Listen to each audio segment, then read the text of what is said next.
আসসালামু আলাইকুম গাইস, কেমন আছেন সবাই? আশা করি ভালো আছেন। আমি চলে আসলাম আমাদের সেই কাঙ্ক্ষিত পুঁইশাক খেতে। অসাধারণ পুঁইশাক, যারা যারা খেতে ইচ্ছুক অবশ্যই জানাবেন। সকলের কাছে পুঁইশাকগুলো পাঠিয়ে দিব ইনশাআল্লাহ। অসাধারণ পুঁইশাকের ক্ষেত, দেখতে পাচ্ছেন কত সুন্দর পুঁইশাকের ক্ষেত। জংলার পুঁইশাক, দেখেন টালের মধ্যে কত সুন্দর পুঁইশাক হয়েছে, অসাধারণ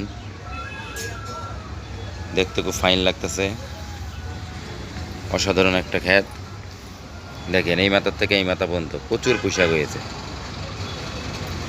আবার গাছে যে কলা হয়েছে, কাঁচকলা, অসাধারণ।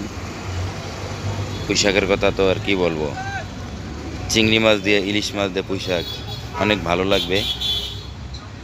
যাদের যাদের প্রয়োজন তারা সবাই চলে আসবেন পুঁইশাক খেতে। অসাধারণ, ভাল লাগছে। কাদের কাদের পুঁইশাক খেতে ভালো লাগে অবশ্যই জানাবেন। তো কলিজার ভাই বোনেরা সবাই ভালো থাকবেন, সুস্থ থাকবেন। আজ এ পর্যন্তই, খোদা হাফেজ।